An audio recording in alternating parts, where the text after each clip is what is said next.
Good evening, ladies and gentlemen. It's my privilege to welcome you to the Free Library of Philadelphia and to another wonderful author event. My name is Morris Williams, and I love the author series that is, I think, the intellectual treasure chest for Philadelphia. Let me ask you, please, to turn off any cell phones that you might have or any other instruments that might take away from hearing the wonderful talk that we will hear tonight. Let me encourage you to purchase a copy of Our Kids, The American Dream in Crisis, and to join the author upstairs after the event to have him personalize your book.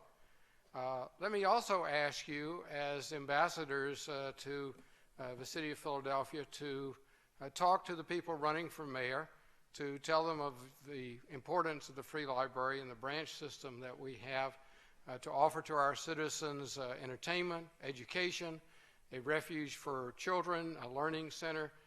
It's an incredible resource, and we need a cheerleader in the mayor's office to move forward with that. With that commercial out of the way, let me tell you a bit about the excellent speaker. Robert Putnam has ties to Philadelphia because he graduated from Swarthmore. And I also learned that they have a grandson who's now at Harvard College. So there are Philadelphia ties there. He is professor of public policy at Harvard. He teaches both undergraduate and graduate studies. He was also dean of the Kennedy School of Government there. And so he has a wide range of interests in terms of public policy. Probably the book you've heard most about that he previously wrote was Bowling Alone, where he talked about the decline in bowling leagues. At the same time, there was an increase in people bowling as a reflection of the fact that there is throughout America been a decline in overall community involvement in organized activities. In Our Kids, he's tackling the issue of the growing disparity between opportunities for advancement from children coming from our lowest socioeconomic groups and our children coming from our upper, and offering some practical solutions about how we might address that. So without further ado, let me ask you to join me in welcoming, with a warm Philadelphia welcome, Dr. Robert Putnam to the Free Library of Philadelphia. Thank you very much. Thank you very much, Morris. It is great to be back in Philadelphia. Not only did I graduate from Swarthmore and feel close ties to this community, but my wife Rosemary also graduated from Swarthmore. That's not an accident. We met at Swarthmore, and we've been hanging out together for the last 52 years. And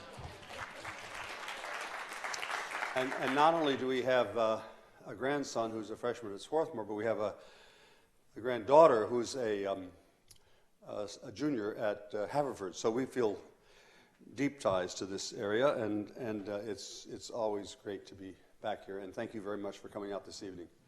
Are we going to have a way to get the PowerPoint put up on the screen? It's on its way, is it? Great. So what I want to talk with you about tonight is fundamentally about inequality in America. But I'm not going to talk about the kind of inequality that has been most talked about over the last couple of years. You know that there's it's been talked about a lot over the last several years. You can go to the next slide. This is just the advertisement.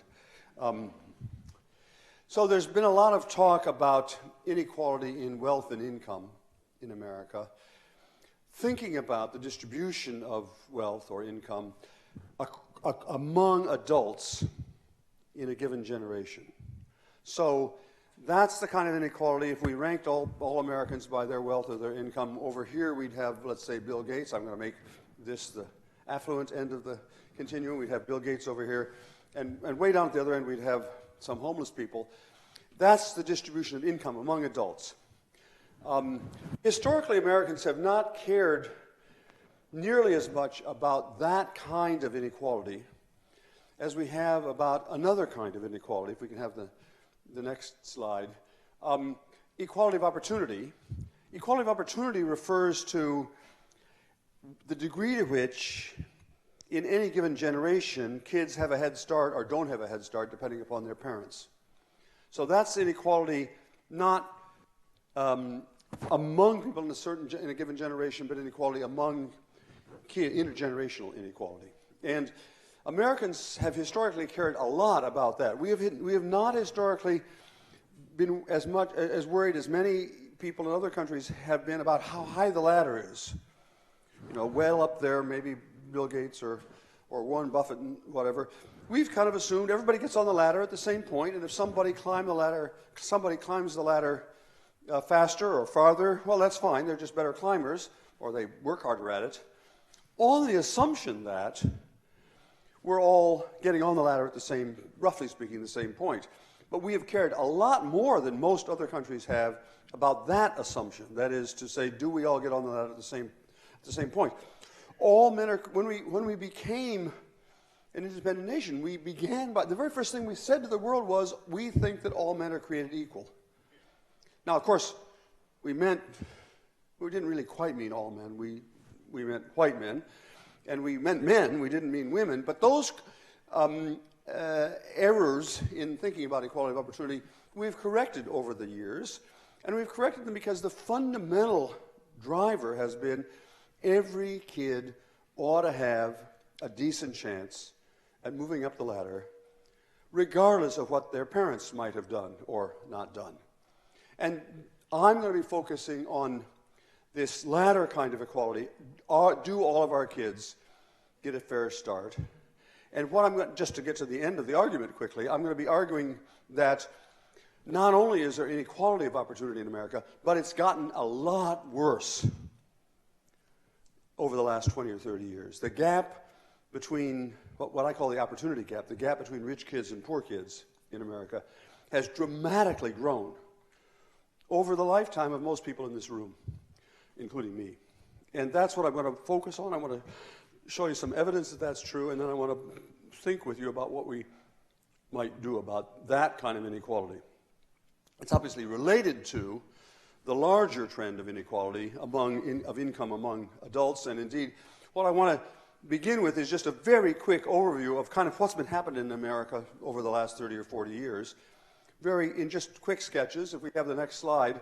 The first thing that's happened is that America has become split along class lines. Income distribution has become more skewed. That's what we've already said, right? There's a lot more really poor people now and a lot more, maybe not a lot more, but more really, really rich people in America, and the middle has been kind of hollowed out. And that basically, if you've been paying attention to public discussion over the last year or two, you know about that kind of inequality of income. But what's less well recognized, and actually probably even at least as important, is that we've become a more economically, socially and economically segregated society. And by that I mean we are much less likely to be connected or even live near people from a different social class background. We have become more integrated as a society, less segregated, more integrated in religious terms. We're much more likely to live near people of a different religion, or to go to school with people of a different religion, or even to marry people of a different religion than we used to be. So we've become more integrated in religious terms. In racial terms, too, we've become somewhat more integrated over these years. We're a little more likely to have people who are our neighbors who are not of the same race or ethnicity as us. We've become a little more likely to go to school with kids from a different racial or ethnic background. We've become significantly more likely to marry people across racial lines. But in social class terms, we're much less likely to be connected. We're much less likely to live near people from a different level of education or income than we were as a country 25 or 30, 40 years ago. We're less likely to go to school with people from a different class background than we were 30 or 40 years ago. We're significantly less likely to marry people from a different class background than we were 30 or 40 years ago. And that, you might think, well, why are we worried about intermarriage? And the answer is that intermarriage turns out to be a really significant indicator of the degree of social connection with, across various lines, mostly because, fundamentally because we tend not to marry people that we don't know. Yes, thank you. That was a joke, actually. I want to make I know this is a Philadelphia audience, but so therefore I should maybe have to, I will hold up a sign saying joke when I come to the jokes. No, but I was serious, actually. It was a serious joke. Intermarriage reflects the fact, I mean, intermarriage is an interesting measure because if you don't connect with, if you do connect with people across some social barrier in your 20s or teens or 20s, you're more likely to decide, oh, that's the right mate for me. So the fact that there's been more religious intermarriage and even more racial intermarriage reflects the fact that our society, especially the society in which our young people live, are more integrated. They're just more likely to meet people like that. And conversely, the fact that we're less likely to marry across class lines simply reflects the fact that we're less likely to meet people of a different class background in our teens or 20s. So that's the biggest picture. That it turns out that will be quite important to the story that I want to tell. Not just that there's inequality economically in America more than there used to be, but there's more social polarization. We're living in different worlds more than we were a generation ago. And that is also connected with fraying family and social bonds within the working class, which I'll get to a little bit in just a moment. I want to say just a word about what do I mean by social class. I mean basically, you know, wealth, and I mean also education. And I'm going to use, just for convenience tonight, I'm going to use level of education as my marker for social class. And that's because increasingly in America, how much education you have is the main determinant of how much income you have. And I'm going to, just for convenience, divide America into thirds. The top third are going to be people who are college graduates. Just out of curiosity, can I see the hands of all the people in the room who have a college degree? Can I see your hands? Right. When I say rich people in America, I mean you. I mean you and me. Because we are the upper third of American society. The lower third are people who did not get past high school. They may have not even finished high school, or they may have got a high school degree, but that's the lower third in American society. And the middle third are people who've gotten, you know, somewhat past high school, community college, or maybe they had a year of college or whatever and didn't get, that's basically the thirds. And I'm going to be basically showing you how there's a growing gap between kids, well, I'm going to call rich kids and poor kids. I'm going to do that just because it's easier, it's quicker than saying children of the upper third in terms of education. But every time I say rich kids, think your kids. And every time I say poor kids, think kids whose parents didn't get past high school. And I'm going to be talking about social class. Now, social class, of course, is related to race. So, you know, there are clearly important racial differences in America, racial injustices in America. And nothing I say should be taken as saying that those are not still important. There are still important discrepancies in the way, especially in the criminal justice system, as we've seen in the conversation after Ferguson. But I'm going to be talking not about racial differences. I'm going to be talking about class differences, and these differences I'm going to be showing you as these growing class gaps are actually true within racial groups, and especially among whites. So there's a growing class gap among whites, and among African Americans, and among Latinos. And so I'm going to be tonight talking about class differences. Now, it is of course true that for poor black people in America, or poor Latinos in America, those class differences are overlaid on racial discrepancies, and they have a double burden or a double whammy. And I don't want anything I say to imply that I think that we've solved race and we can now turn to class. I think we haven't solved race. But I think what many Americans don't realize is that in addition to racial injustices, there are also class disparities that affect everybody, that affect African Americans and Latinos and whites. So I'm going to be talking about, eventually, I'm a counter, so eventually I'm going to be showing you some numbers and charts, but I thought I actually would begin here with just telling stories. Do we have the next slide? And I want to tell you about a couple of stories about a small town in Middle America. The town is the town of Port Clinton, Ohio. I'm going to be telling you the story of 3 generations of folks in Port Clinton, including 2, we could call them granddaughters of Port Clinton. That is, their kids, both of these kids are kids. They're both now about 22 years old. One of them is named Miriam. She happens to be my granddaughter. And I'm from Port Clinton, so I'm going to be telling you the story of my hometown. And the other is a real person. Her name is not Mary Sue. Her real name is different because I'm trying to protect her anonymity. But Mary Sue is a real person, and she's almost the same age as my granddaughter. And I'm going to ask you to think about, I'm really going to tell you the story about those 2 kids. Port Clinton, when I was growing up in the 1950s, it was and still is a small town on the shores of Lake Erie up in the northern part of Ohio. When I was growing up, it wasn't a very rich place. It wasn't a very poor place. It was just kind of ordinary. It was small, mostly white. The dads of my classmates were either worked in local manufacturing plants, auto parts plants, or they worked in local mines, gypsum mines, or they worked in the local army base, or they were fishermen in Lake Erie, or they were small businessmen like my dad, whose fortunes, rose and fell with the state of the economy. It was not a very well-educated place. Of the parents of my graduating class in the class of 1959, of the parents, 40% had not graduated from high school, and very few had graduated from college. So we're talking about a very modest place. And yet, now in retrospect, we know that my class, the class of 1959 in Port Clinton High, experienced remarkable upward mobility.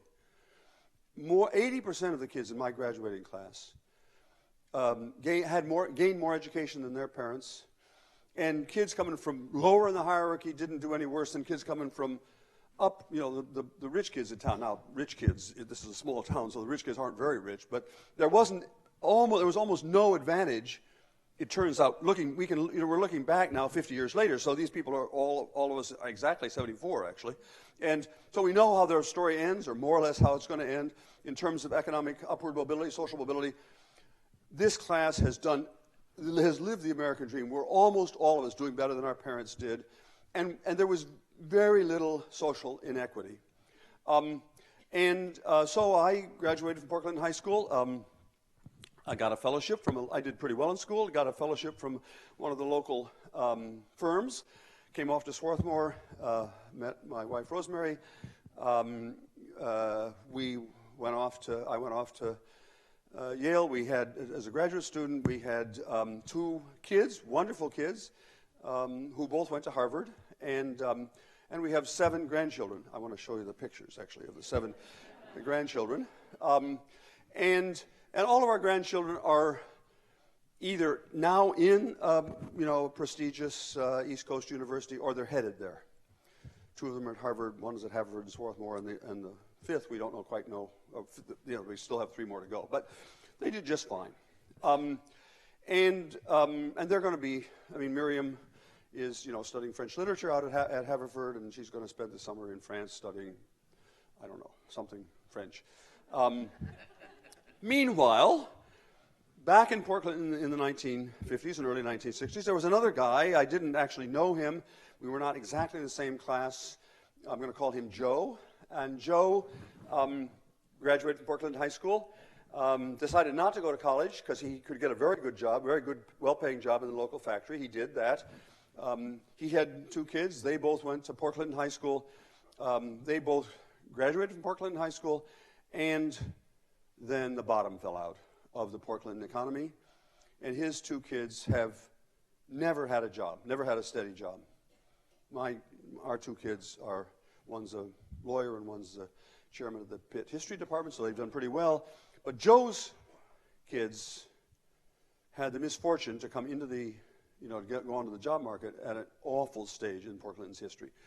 They didn't get married, but that didn't stop them from having kids. And one of the grandchildren now, almost exactly the same age as my Miriam, so we're talking about two granddaughters of Port Clinton. I want to just read to you from the field notes that were taken by one of my colleagues, a woman named Jen Silva, who teaches at Bucknell, and who's a marvelous ethnographer, researcher. And I'm just going to read her notes, taken about 18 months ago in Port Clinton. Mary Sue, that's Joe's granddaughter, tells a harrowing tale of loneliness, distrust, and isolation. Her parents split up when she was 5, and her mother turned to stripping and left her alone and hungry for days. Her dad hooked up with another woman who hit Mary Sue, refused to feed her, and confined Mary Sue to her room with baby gates. Her only friend, until she went to school, was a yellow mouse who lived in the apartment. Caught trafficking marijuana at 16, Mary Sue spent several months in a juvenile detention center, failed out of high school, and got a diploma, in quotation marks, a diploma online. Her experiences have left her with a deep-seated mistrust of anyone and everyone, embodied in the scars on her arms, where a boyfriend had burned her in the middle of the night. We saw the scars on her arms. Mary Sue wistfully recalls her stillborn baby, born when Mary Sue was 13.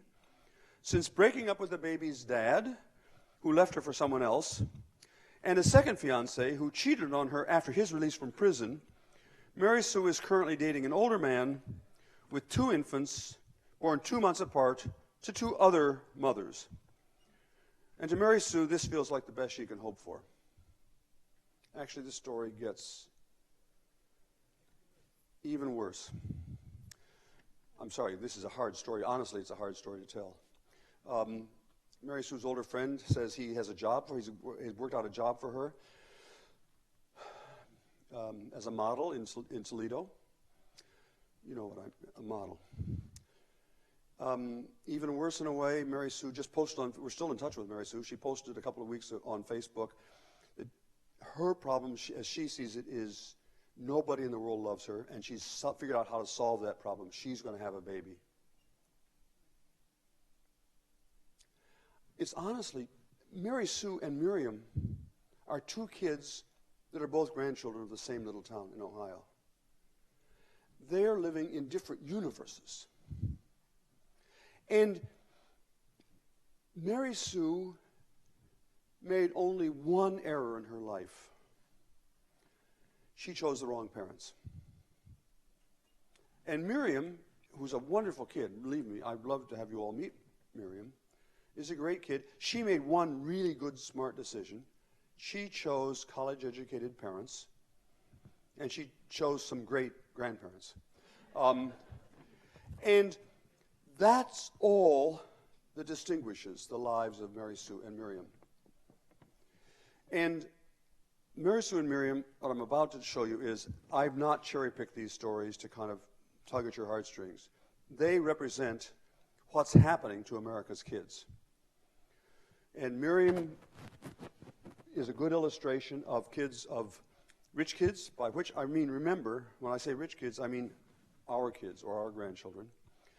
And Mary Sue represents, it turns out pretty accurately, the lives of people coming from poor families and less educated families, by which I mean, as I've said before, people whose, that is, they're the children of people who didn't get past high school.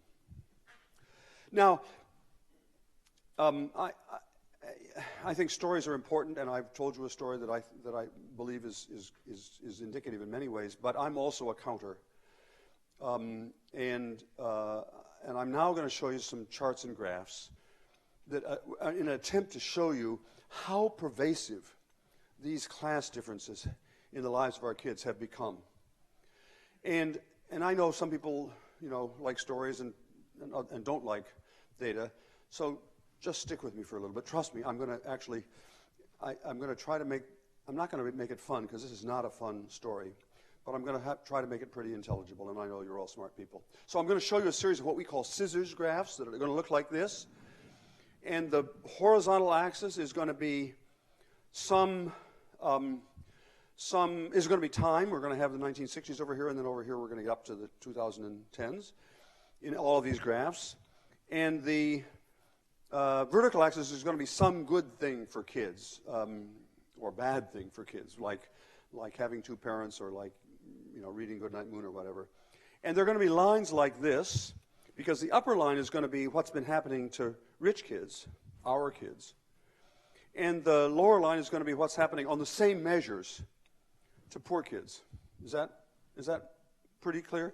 Now, there's one more thing I need to tell you about Port Clinton before we start showing you the graphs, because Port Clinton, it wasn't just that Port Clinton was hit by this economic disaster of the 1960s and 1970s and 1980s, which it was hit, which produced a lot of child poverty in Port Clinton. But also, Port Clinton happens to have a great site on Lake Erie, beautiful shoreline. When I was growing up, that was mostly orchards. But now, if you go back to Port Clinton, we were just there 2 days ago, Rosemary and I. The shoreline around Port Clinton is basically one gated community, which is 20 miles long and 150 yards deep. And in that gated community most of those houses are $1 million homes. The people who live there are living kind of in a different universe, especially the kids who live there are living kind of in a different universe from Mary Sue. If you go to the Port Clinton High School now, the same little high school I went to, you can see parked next to each other in the parking lot BMW convertibles driven by the kids from the enclave along the shore, and junks, wrecks, what we would have called junkers in my day, in which kids live. And that symbolizes this difference. I wanted to show you a picture of what that looks like in Port Clinton. If we have the next slide. So this is child poverty in Port Clinton in 1990. The darker the area, the more child poverty. So this was downtown where there was some local poverty, but the rest of it was basically about 5% child poverty. Here's the coastline. This is the particular concentration of wealthy homes. It says it's called Catawba Island. Actually, it's not an island. It's just a complicated peninsula, lots of lagoons and so on out there. Now let me show you what that chart of child poverty looks like today. We have the next slide. So this is child poverty. This is basically 40 or 50% of the kids now here are living in poverty, and that's Catawba Island. If you drive down East Harbor Road, which is right there, and you look to the left, looking at a census tract in which the child poverty rate is essentially 0. That's on this side if we're driving down there. If you look to the right, you're looking at a census tract in which the child poverty rate is 50%. And that captures what's been happening in Port Clinton. It's not just that there are Mary Sues, it's that in the same high school where Mary Sue sits, or sat until she dropped out, there were other kids who were quite wealthy. And that, now what I'm trying to show you is this tiny little town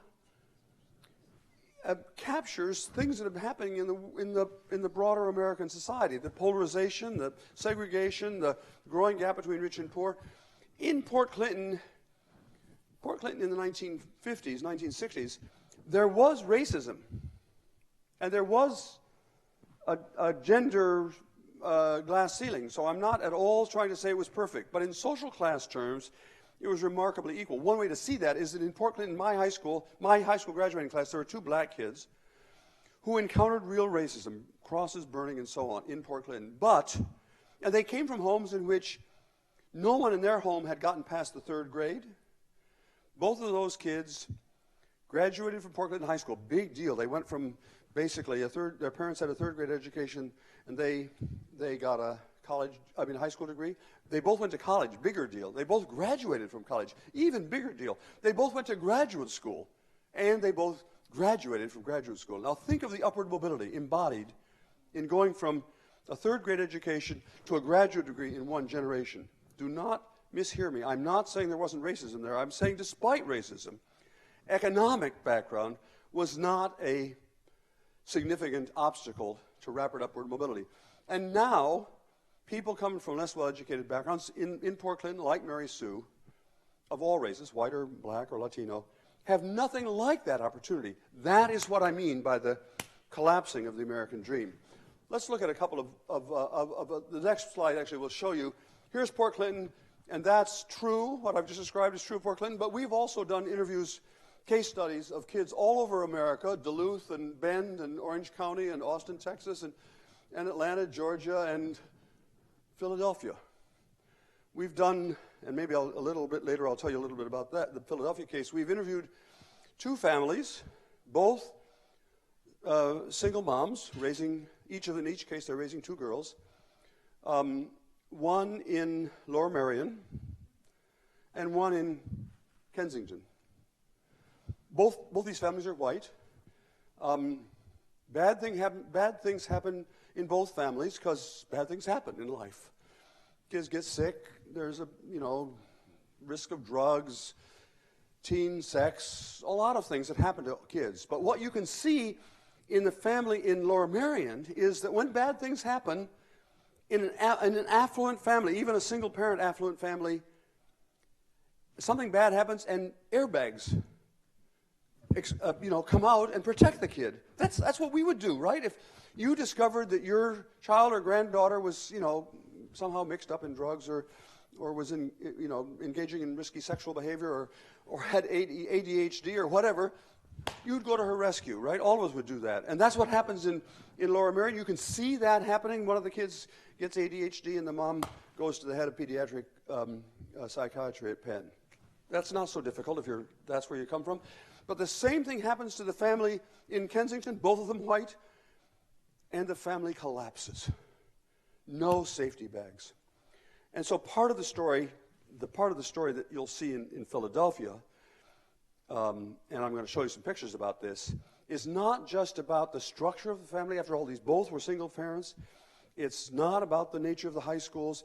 It's about the community and family supports that are available to our kids and the absence of those community and family supports in the lives of poor kids today. Absence that was not true 50 years ago, 30 years ago. 30 years ago in Kensington, there was enough sense of community and enough community institutions that there were safety bags there, but those have all gone. That's the story I want to tell. Okay, so let me show you some of these pictures, some of these scissors graphs. If we have the next slide. Here's the scissor, because the first thing we're going to see is growing gaps in family structure and family stability. These are trends in single parent, being born to unmarried moms. And you can see the growth of births to unmarried moms among college-educated women has grown a little bit, but it's still under 10%. And the same measure, births to unmarried outside of a marriage situation, is exploded among high school educated women of all races. This is not a racial thing. This is a class thing, and this is the natural concomitant of that. This is children 0 to 7 who are being raised in single parent families. You can see that that's actually declined in the upper or rich families, the college educated families, because the divorce rate is actually is down significantly among college-educated Americans, but the divorce rate is high over here. And, of course, many of these kids, there was nothing to divorce in the first place because there was not a marriage in the first place. So most of these kids are growing up in single-parent families. I want to make clear, I am not making a moral judgment here. I'm not at all. I'm observing the fact, and if I were going to make a moral judgment, it would not be about the moms, actually. It would be about the missing dads. That's where the real moral issue, in my view, comes from. So I'm not saying shaking fingers here. I'm just saying it's not, and the data is very clear on this, it's easier to bring up a child if there are two parents in the home than if there's only one. It's not that there aren't lots of single moms who are doing a terrific job in difficult circumstances. I recognize that. But the fact of the matter is it's harder to raise a child with only one parent. And this shows how that's changed. Let's have the next slide. Parents can invest in their kids in a couple of ways. You can invest money in your kids, piano lessons or summer camp or trips to Europe or or even just trips to the zoo. And this shows the trends in parental spending on kids for development. That means development is the jargon for piano lessons and so on. It's hardly risen at all among people down at the bottom, and it's skyrocketed among people up at the top. So you can see this enormous growing gap in how much is invested financially in kids. Actually, this graph should frighten you more. This is the investment, is how much time parents spend with their kids. As a rough rule of thumb, the amount of time that parents spend with kids can be divided into two categories: diaper time and good night moon time. Turns out diaper time has not changed much over time, and there are no class differences in diaper time. It takes the same amount of time to change a rich as a poor diaper, and it isn't changing much. But there are big differences and changing differences with respect to good night moon time, that is developmental time with kids. And it's grown for both less educated and more educated parents are investing more time in interacting with their kids, probably because of the recent evidence on brain science that shows how important that is. But you can see that's risen much more rapidly among well-educated homes, so that now here there was no class difference at all in how much time kids got, developmental time, good night moon time. And now it's ballooned to about 45 minutes a day. So Miriam got about 45 minutes a day more time with her parents, reading to them and other stuff, than Mary Sue. Now, the reason that's such a devastating graph is what we've recently learned from brain science. We've recently learned a lot about how the infant brain develops. The child's brain does not develop like a mushroom, you know, in a dark room and just gradually grows. Our brains are biologically programmed to learn from social interaction. And it's what the brain scientists call serve and response. The baby emits some signal like goo, goo, goo, and some adult nearby says, aw. And then the baby emits another signal, goo, goo, goo, and the parent says, oh, isn't that wonderful? Ping pong, ping pong. Do you understand what I'm talking about, this ping pong? It turns out now you can see the baby's brain developing with each ping pong, ping pong. So my Miriam, got a lot of good night moon time because a lot of ping pong. Her parents read to her. Her grandmother read to her. Sometimes even her grandfather read to her. So lots of ping pong. And it turns out yellow mice are not good at ping pong. So all that time, I'm joking about a deadly serious matter. Mary Sue was deprived of this crucial interaction with adults at a devastating time in what we know is the sequence of brain development. Now, I don't want to say, you know, if you don't get good night moon time when you're 6, it's all over. But I do want to say that each year that you don't get adequate stimulation, it's going to get harder and harder to recapture. And it turns out that actually affects your IQ. Your IQ is not just a function of genes. I'm certain that if we gave an IQ test to Miriam and Mary Sue, my Miriam would be, quote, smarter than Mary Sue. And you might say, well, what do you expect? Her grandfather's a Harvard professor and blah, blah, blah. But it's not that. It's all that good night moon time that Miriam was getting that have affected her brain development. And Mary Sue didn't get. That's why this chart is really devastating. If we have the next slide, I want to show you some other slides to getting away from just the role of parents. Well, here, not quite yet away from parents. This is a chart of family dinners. Now, you know, some of my colleagues say, come on, Putnam, stop hyperventilating about family dinners. That sounds so 50s. But the fact of the matter is, up until here, family dinners were declining in all sorts of families in America. That's basically the period when women were moving into the paid labor force, and it just got harder and harder to coordinate everybody's schedule to have family. By the way, do you know what I mean by a family dinner? Because, you know, nowadays it's not quite as fashionable as it used to be. But among college-educated parents, that stopped. This was about the time that college-educated parents began hearing the news that it matters a lot for your kid's development if you interact. And so they started having family dinners, and we didn't have that same trend among the former working class. And we know now, there's really good data, that family dinners just in and of themselves make a difference to your children's long-run prospects. So what I'm trying to illustrate is, I'm trying to illustrate in how many little ways these class differences are beginning to separate our kids. This is extracurricular activities, and you can see extracurricular activities here. I happen to be showing the graph here of all sorts of extracurricular activities, band and chorus and football and, and French club and so on.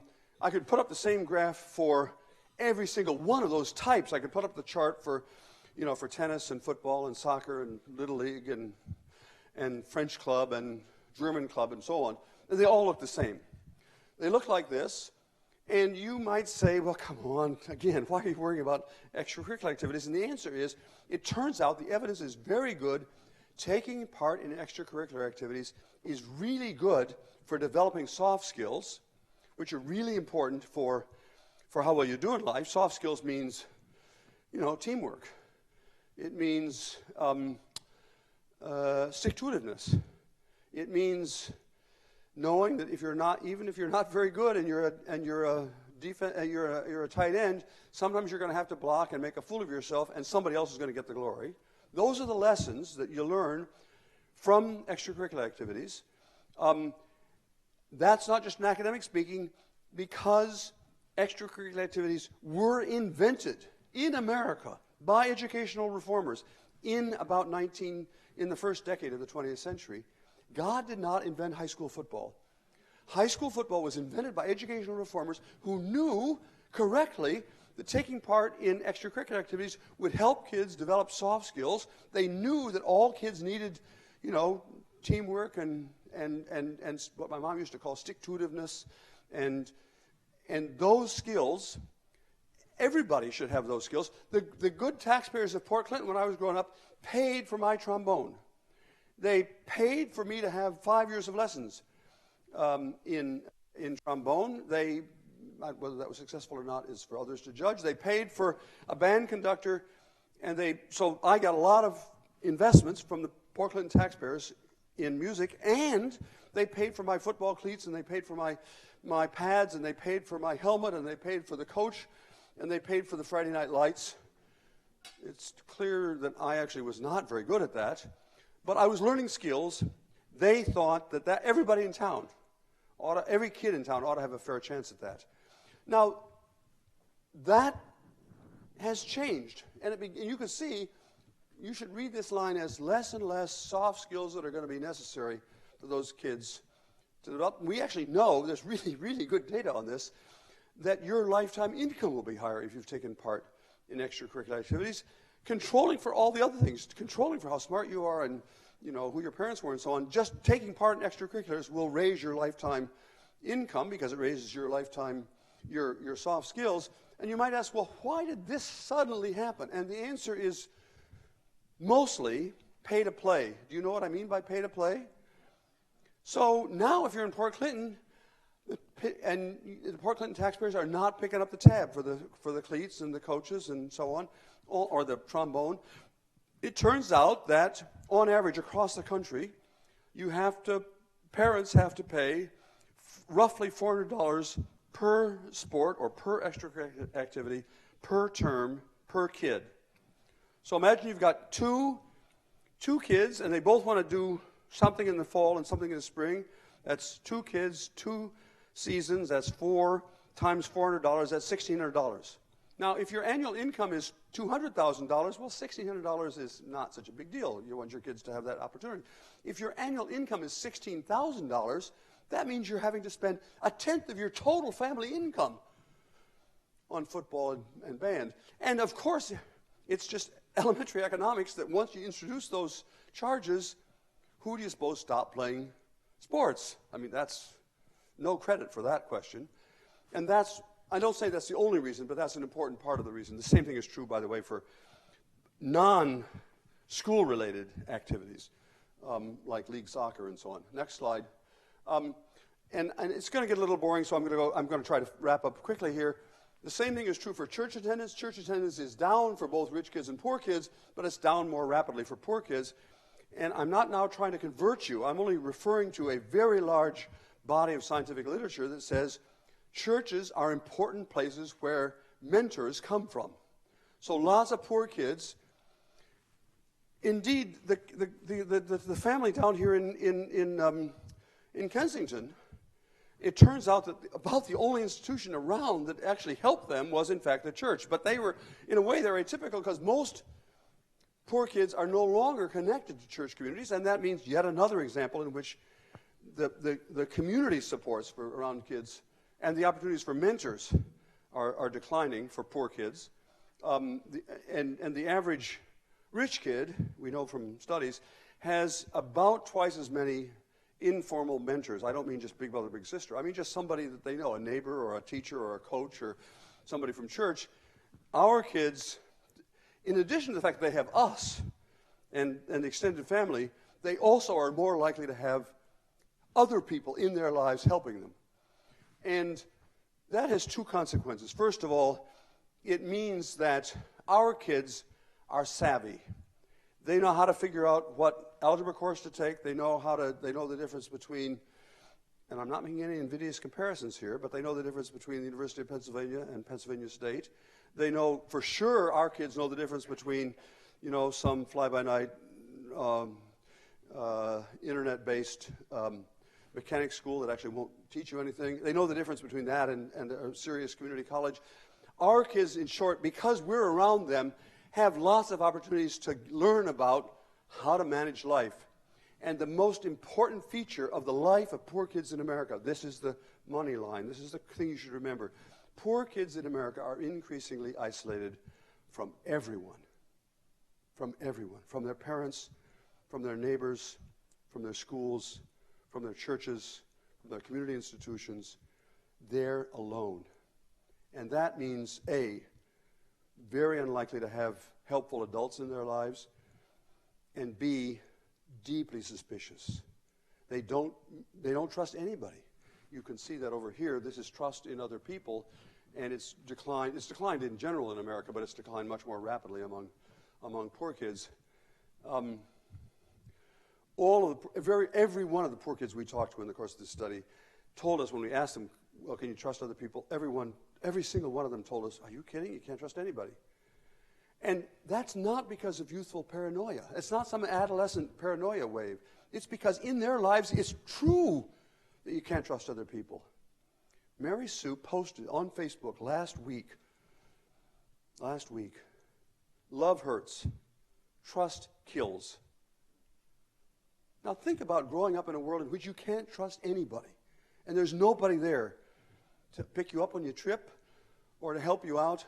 That's the lives that our poor kids in America, black, white, Latino, of all colors, that's the lives they lead.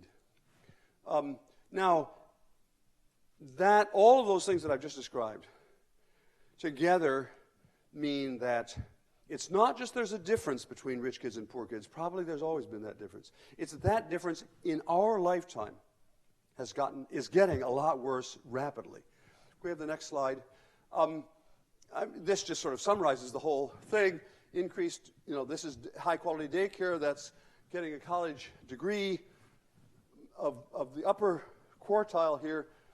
80% of kids coming from the top 20% of American society get a college degree, as opposed to 10% of kids coming from the bottom quarter of American society. And you can see huge differences. I'm going to have one last slide, and just stick with me, because I think if you understand this slide, you will be devastated. I was when we first saw this data. The next slide is going to show you, see if we can predict who's going to get a college degree from two things. Test scores, in other words, how smart kids are, and parental income, in other words, how rich your family is. And as you will see, it's not so surprising, rich, smart kids are very likely to complete college, and poor, dumb kids are very not likely to complete college. But the question is, what if we compare rich, dumb kids and poor, smart kids? you understand I'm using rich and poor and smart and dumb. I mean, in a different context, I'd be more careful about the terms. So you understand what I'm talking about. So we have the next slide. So here are the smart rich kids. 74% of them get a PhD, get a doctorate. I mean, sorry, not a doctorate. Get a BA, a college degree. And here are the poor dumb kids. 3% of them finish college. But here are the smart poor kids, and here are the less able rich kids. And that chart defines the opposite, the exact opposite of the American dream. Because it says how much wealth and social standing your parents have is more important than your own abilities in determining whether you get a college degree. And the college degree, as we all know, is really one of the most crucial tickets for success. Okay, next slide. Why is the gap growing? Why is this happening? I'm going to be brief here, but I'm trying to now open up your question so you can begin thinking, what could have caused this? Part of it is the collapse of the working class family of all races. You've seen that picture here, and I'm willing to talk more about it. I'm not bothered by it morally, but I am deeply bothered by it socially and psychologically for the kids. Next. Another part of it is the growing economic insecurity among poor folks. This is just the other face of the fact that the lower third of what we used to call the working class in America has, on average, not had a raise for 30, 40, 50 years. And that feeds into the lives of these kids. Let me pause just for a second. You knew I was a Harvard professor, right? Is there anybody who walked in here not realizing I was a Harvard professor? And you probably knew that it's not easy to become a Harvard professor. You've got to pass a lot of tests to become a Harvard professor. And the most important, by far, is that you learn how to name drop. And I'm now about to try to prove to you that I'm a legitimate Harvard professor. I'm going to drop a few names. So not long ago, about 6 or 7 years ago, I happened to be in the White House talking to the president and his wife about, did that work? This was under George W. Bush. I've also spent a lot of time talking to his successor, but the most important one I want to tell you about now is this meeting I had with W. Bush and the cabinet and his wife and so on. And I gave them the same series of slides. I gave you basically the same briefing you guys got. And somewhat to my surprise, because I'm kind of a leftist Democrat, he was actually very concerned about the problem. And he was very smart, actually. He turned out to ask a lot of good questions. And he said, so what causes this? What's behind Putnam's gap? And I was being a little bit inarticulate.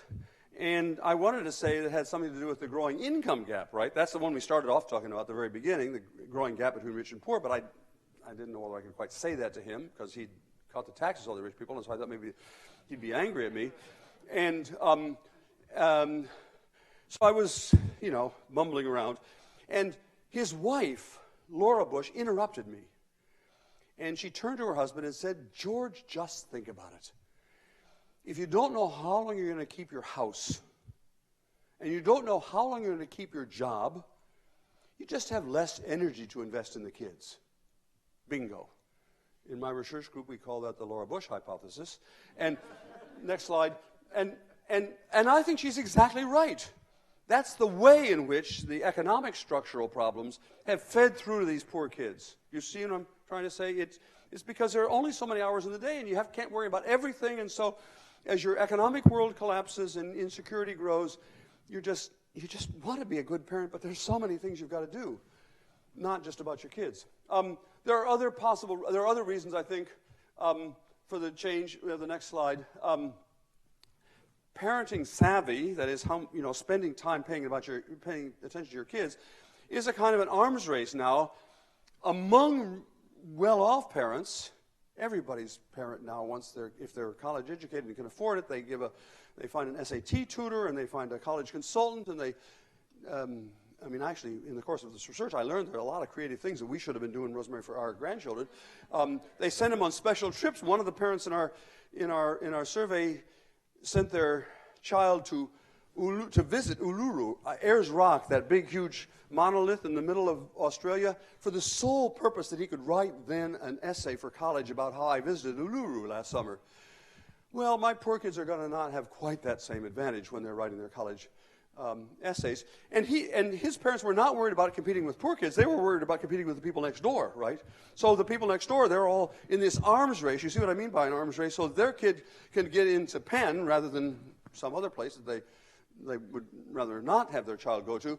They're not thinking about the people down in Kensington, but that arms race is pulling both of them away from all the poor kids. You see what I'm trying to say? That kind of arms race is kind of widening the gap we're talking about here. Next slide. And the frayed social safety net. You can see that most clearly, and probably you're even aware of this at some level. It used to be in Kensington that there was an informal social safety net of people who looked out for other people there. I'm talking 20 or 30 years ago. There was the Knights of Columbus that had a youth group. There was the Police Athletic League. There was the guy at the park who was, keeping the lines on the baseball field or putting up the nets, but it was also keeping track of the kids. There were churches. There were, next door neighbor ladies who were keeping an eye out on kids. In that period, Rosemary tells me there was no such thing as an unauthorized mom, so people were being moms to other people's kids. I mean that in the best possible way. And if you go to Kensington now, all of that is lost. All of that is lost. Almost all of it. There's a few churches there that are still doing valiant service, but the Police Athletic League, now you got to pay to get in the Police Athletic League. The Parks and Rec budget was the first thing that got cut. It's been cut by 90% over these years.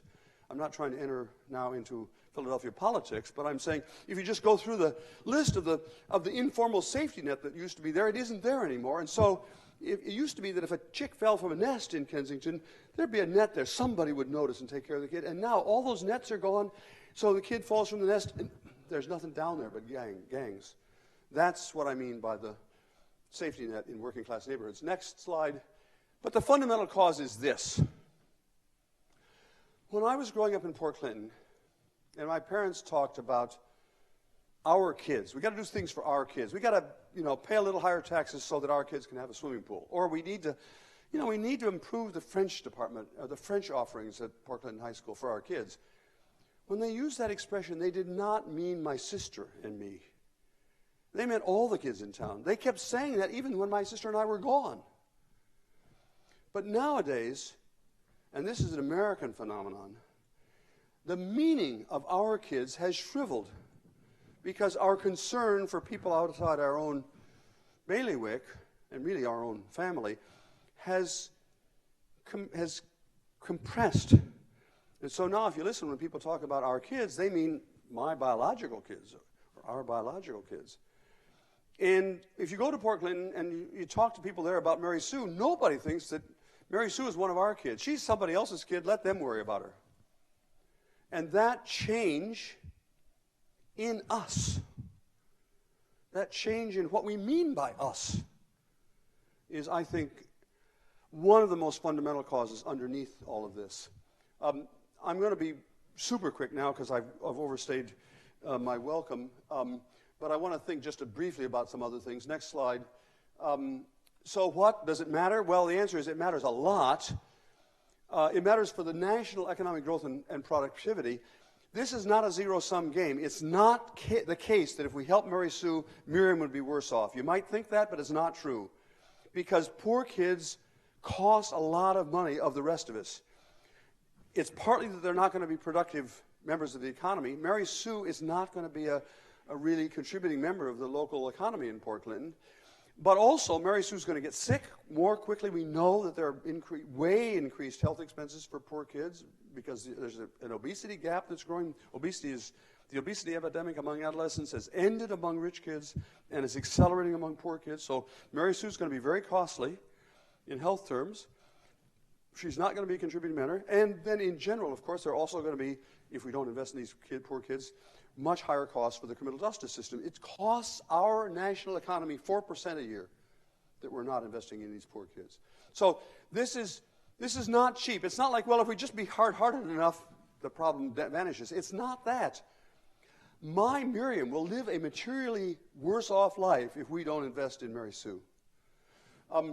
It also has effects on democratic legitimacy and stability because Mary Sue's not going to be a great citizen, frankly, and it also violates fundamental. It's just not fair that Mary Sue should be having such a different life than my Miriam. I'm not upset. I mean, Miriam's a great kid, so you should hear me saying it's wonderful that Miriam's doing what she's doing. I'm not trying to hold her back, but Mary Sue deserves more help. Next slide. Here are the things I think might be done about it. I don't know if they're going to be done about it. My immediate hope is that this issue, the opportunity gap, will become the central issue in American domestic politics this year. That was my hope when I started this project 2 or 3 years ago. It seemed then kind of crazy that you could imagine making Mary Sue the central subject of the election of 2016. I think, there's a decent chance that it may happen now because almost all the political candidates are talking now about the opportunity gap. And some of them, just between the two of us, I will say, are talking about it because they heard about it from me. Because I've talked to, I'm sorry, more name dropping, I apologize, but I've talked to most of the people who are being talked about as presidential candidates in America. And once you see this problem, you can't stop thinking about it.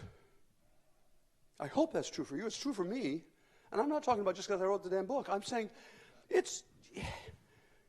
how could we live in a country that's like this? There were earlier periods in American history in which we had big gaps between rich and poor. One was at the turn of the last century, the Gilded Age, and a journalist, a man named Jacob Riis, wrote a book called How the Other Half Lives. It was a book about basically trying to tell the Upper East Side how the Lower East Side lived.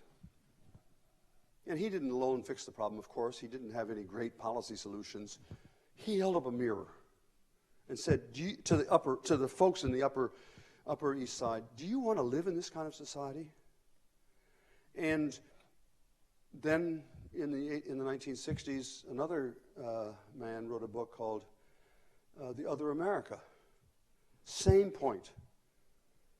This is Michael Harrington, as you probably know. Michael Harrington wrote this book called The Other America, and the point of it was to say, we're in an affluent society now here in America, but how about the other America? Now, I don't think that just moralizing is going to fix this problem. Don't mistake me. But I think that getting Americans to agree that this is a fundamental issue for our future, then we can have a lot of debate about should we fix it this way or fix it that way. Here are my own suggestions. I have some ideas. Other people have other ideas. Let's have an argument about that. I'd love to have this be the big important issue in the elections for 2016.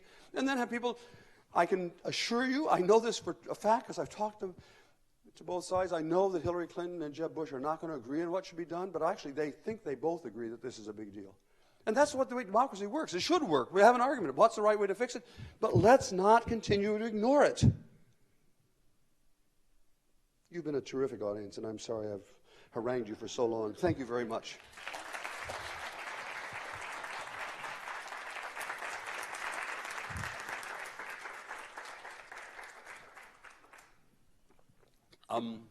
I'm prepared to take questions. I'm prepared to stay all night, actually, but I know you're not. So let's raise your hand, and there are 2 microphones here. If you give him the mic, and you can find somebody next, and I'll try to answer your questions quickly. I really appreciate that a great deal. I actually haven't read your work before. I've read some of your articles and such, but I've looked at this. I'm looking at the other side of the arc. You're showing the downtrend, which goes on with correlates with the rising inequality and inegalitarian tendencies of all sorts, privatization, austerity, etc. The upside and the leading into the world, from the Depression into the 60s. Yes. It would really help to look at that more, take the first half of the century. Yes. And do that comparison.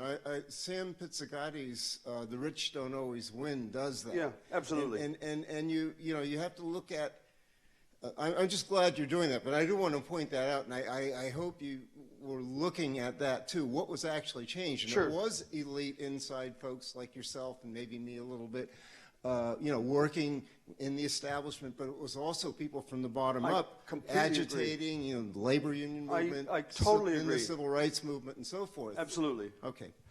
First of all, I'm going to answer a little bit, and you already know what I'm going to say, but I'm going to make sure that everybody else sees this. this is a different lecture, but it actually is a lecture that I have prepared. It's just not going to give it tonight. The 20th century was a series of big U's. They look like this. And one U that looks like that is equality of income. Started low, because that was the Gilded Age, went up, hits the peak, equality of income hits the peak in about 1970, and then begins to fall. Now let's do the graph for what I called social capital, that is, people connecting with one another. Turns out that graph looks exactly like that. Then let's do the graph for philanthropy, people giving money to other people. That graph turns out to look like that. Then let's do the graph for political the opposite of political polarization, political cooperation across party lines. That graph looks like that. I could keep going. What have I forgotten from the list? The point is, there are a lot of charts that look like that in America over the 20th century.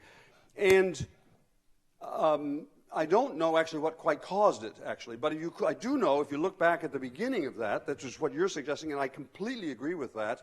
That means looking back at the progressive era, which is when all those lines began to go up. And that means asking, and I'm now just, oh, by the way, union membership looks exactly like the one that looks like that too. If you look back at how we turned things around 100 years ago, at the peak of the last Gilded Age, there are several important parts of that story. Part of the story is the moralizing, you might call it, or the lecturing by people like Jacob Riis and maybe like me now, calling attention to these things. And I think that was an important part of the story then. But part of it was organizing by just ordinary people, by workers, union organizers, and by women marching for the suffrage, and by, pardon?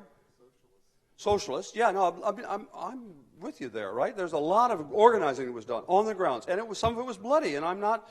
So social reform is not a kind of a, a namby-pamby thing for academics. It's done by real people. The other thing that I think you have to remember about that period, and it's relevant to our period now, is that change in Washington was a lagging indicator. The real creative period of this progressive era were in places like Toledo and Galveston. Now, is there a connection between the national level discussion and the local level discussion? Absolutely. The national level discussion in the progressive era and now gives oxygen to people working on the ground in Toledo. So if there's a national discussion this year, it's not like I think in January 2017 the winner is going to speak to Congress, and then by February of 2017 we'll have passed a national law fixing equality of opportunity, and we can go on to something else. That's not the way it's going to work. It's going to take longer than that. But the national level conversation this year and next year, I hope, will give hope and, as I say, oxygen to people in Philadelphia who will try to figure, because believe me, this is a problem in Philadelphia and in Portland and in Bend, to say, okay, well, what are we going to do about this? We have to worry about the national picture, of course we do, but what are we going to do about this in Philadelphia? What are you going to do to help the people in Kensington and the other places around town? Now, that's not for me to say, but that's partly a question of organizing, as you say, and it's partly a question of thinking. Then and now, this was a purple problem. It was not. This issue in the early period, and I'm calling on you as a resident expert on the progressive era, was not a party issue. It was actually cut across parties. Both Republicans and Democrats were reformers, and both Republicans and Democrats were opposed reform. And I think something like that may be true now. Okay. Thank you for that useful comment.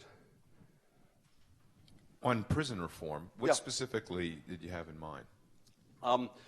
The war on drugs and rigorous sentencing deprived poor communities, actually poor communities of all races, but especially poor black communities, of large numbers of men who had been convicted of nonviolent offenses. There is now actually, this is one of the areas where I can be hopeful, because there's now a bipartisan consensus in Washington, I don't know about Pennsylvania, but certainly in many states, that crime has been declining for a long time, for 2 or 3 decades, and yet prison populations are really high, and that's driven almost entirely by non-violent drug offenses, and that putting all those guys in prison has meant they're not in their communities, and so they're not there to be husbands and fathers, they're not there to be mentors, and so I and most people who've studied the problem actually think it would have no effect on public safety. It would have a huge effect. Well, if it had an effect on public safety, it'd be positive because you'd have more adult men in these poor communities. It's true, actually, in both the white families that I've talked about. I mean, the poor families that I've talked about. That prison is denuded. So this is not about. Some people think it's just about a way for talking about race. Obviously, the issue of imprisonment is more affects the black community than the white community. But the problem is basically a transracial problem, if I can talk about it, because it's also true in poor white communities that lots of men have been pulled out. Is that, you're frowning, so maybe I'm not making myself. Okay. Who's next? Here? Yeah, excellent analysis. When I have these conversations with people internationally, especially in Europe, they say, "Oh, well, we're better off than you because we have a better social net, safety net," and yet they still complain about the lack of social mobility. Yep. And in fact, we've obviously all aware of what just recently happened in France and the problem with the suburbs, the banlieue, and all that. When people ask you, as I'm sure they have, how does your analysis work when it goes outside the United States? Do you have an analysis? Yeah, it actually isn't quite true that they have the same problem with mobility. Their social mobility, upward mobility, has overtaken ours. It was not 30 or 40 years ago. We were still in the lead in terms of rates of upward mobility. That is no longer true because they've surpassed us. And so that's sort of, from a European point of view, good news, except there are big differences across European countries. And there's a big debate going on in Europe now about whether what I've described is also happening under the surface there.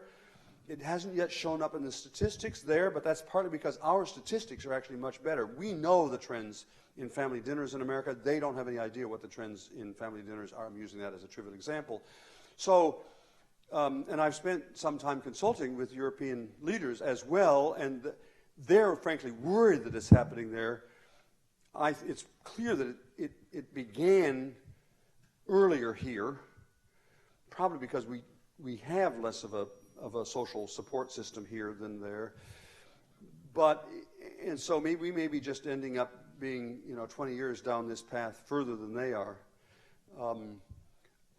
I want to be careful, because if you ask me about the data generally don't yet show the same stark trends there as here. Is that responsive to your question? Is there somebody from the back who wanted in? Because then I'll. Okay, here. Thank you, Professor.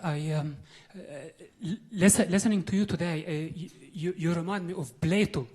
You think just like Plato. You think that people know, if people know God, they will do good. But unfortunately, the people who are running America today, they are baby boomer, and baby boomer think like Aristotle, and having like Aristotle. Yes, baby boomer think, and if I will think like a technocrat, and the baby boomer raised me that way. The baby boomer raised me to think like a technocrat. If I think in this problem like a technocrat, I will refer the all social problems that you mentioned for 3 reasons. The first one, computerizing America, and the remote management of wealth, and the remote wealth making. And the other thing is the baby boomer tax revolution, by which whoever came after revolution, they didn't have that sense of inhibition. It just, What do you think? No, first of all, I beg your pardon, because it's my fault. The acoustics are bad, so I did not follow everything you said. It's not because of you, it's because of me and my hearing, and I apologize. No, it isn't. It's my hearing. Believe me, my wife would tell you it's my hearing, not your English. But to the extent, the things that I heard were that the baby boomers were, as a generation, different from the people who preceded them. And maybe what I heard was you were saying the baby boomers were more selfish. Is that the argument, or did I not mishear it correctly? Professor, the baby boomers, there was so many of them. Yes. Because the baby boomers, there was so many of them, they developed some form of their own social contract by which they drafted it. It was just me, and me. Yes. And they very much blaspheme so many values that your generation was the last generation to believe that. Yeah, that may be right. I'm betting that that's not immutable. I'm betting that there's enough sense of shared values in this country that we can talk as a people about what's going wrong and about what might fix it. It's also true, of course, you heard me give an abbreviated version of this account, that it's in the self-interest of those of us above on the fortunate side of this gap to help the people on the bottom side. It's not pure altruism that I'm asking for. I'm just asking for what Alexis de Tocqueville called enlightened self-interest. Paying attention to what's in your self-interest in the long run. And if we, on the upper side, pay attention to what's in our interest and the interest of our grandchildren, it will be better for our grandchildren. Not just morally, materially better for our grandchildren if we do something about this. So I'm trying to appeal both to the self-interest and to the norms of that generation that both you and I are a little skeptical about.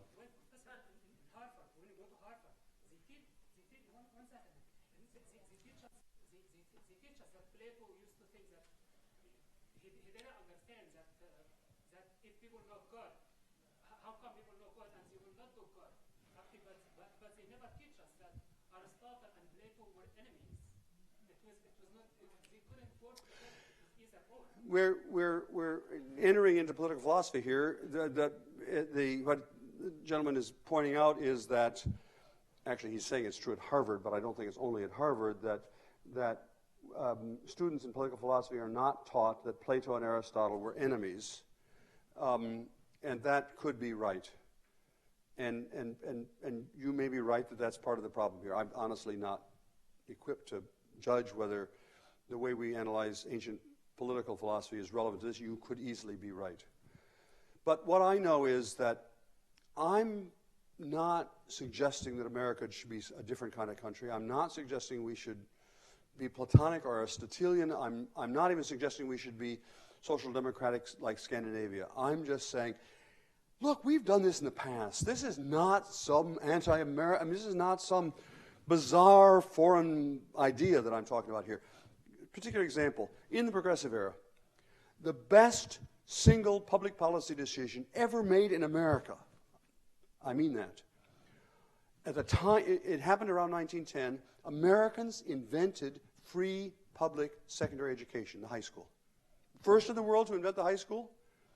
It was the best single decision because at a stroke, what that did, giving everybody a free public high school education in America, meant we had, for the first 2/3 of the 20th century, that is for the following 70 years, our workforce was the best educated in the world, and that investment accounts for all of American prosperity in the 20th century. All of it is due to the fact, this is shown now by economic historians, that we had made this massive investment in free public secondary education. And at the same time, it leveled the playing field. That's the remarkable thing about that reform. It leveled the playing field. So everybody had a chance for free public education. Now, if you were around at the time, there were some rich, and this happened, by the way, in small towns in Kansas and Nebraska, not I don't want to be bad-mouthing Philadelphia or Boston, but it wasn't here that happened. It happened in small towns. But this is, you have to unpack what was happening. Rich local businessmen, bankers and farmers and so on in those towns had to agree to pay more taxes so that other people's kids could get a high school education. That was not, socialism. That was just Americanism, honestly. And they got back returns in spades. Everybody's kids benefited from the fact that we'd invested in everybody's kids. So you may be right that we need to correct American understanding of political philosophy. I think we just need to understand our own history. This is how we fixed problems like that in the past. Somebody over there. Yes, ma'am. Last question. So we'll listen carefully. Okay. Yes. It's pretty depressing when people vote to raise the minimum wage and then elect someone who's against it. So where is self-interest, as happened, quite recently on the West Coast? When communities wanted to raise the minimum wage and they elect people to send to Washington who are against it. How do we get the self-interest in sync with what should be going on? Well, I think there are lots of things that are required to change things. I think we need a lot of political organizing. That's what this gentleman over here was emphasizing, the importance of political organizing. We need a lot of work from the grassroots. But I'm betting that actually, this may be wrong, right? But I'm betting that if we focus on kids, a lot of the argument about, well, it's their own fault. If they just behaved themselves better, they wouldn't be in poverty. That may be true for Mary Sue's parents. But it's not true for Mary Sue. And I'm not now making a banal point here. I'm making an important, what I believe to be an important rhetorical point. If we focus, those of us who think there ought to be change, we focus on these kids, it's going to be really difficult for people to dismiss this. Not a single politician that I've spoken to, and I've spoken to a lot of them on both sides of the aisle, federal, state, local, nobody says when they see these graphs, oh, well, that's fine, what the hell, they're somebody else's kids, I'm not going to worry about them. Nobody says that. And nobody says, well, it's Mary Sue's own fault. If she just pulled up her socks, she'd be able to fix it. So I think grassroots organizing is important for reaching the people that you're saying are voting for the wrong side. They're voting against their own interests, sure, but I also think that, well, you can see my bet is that a little fact here, maybe with a little evangelism. I mean, I admit I'm a secular Jew, so it's a little inappropriate for me to be trying to, pound on the table here. But I think, well, my bet is that if Americans really understood this problem, they wouldn't sleep. If we really thought of Mary Sue as one of our kids, honestly, I've done this now, it's hard to go to sleep thinking, there are kids like that? You try it tonight. Thanks very much for your time.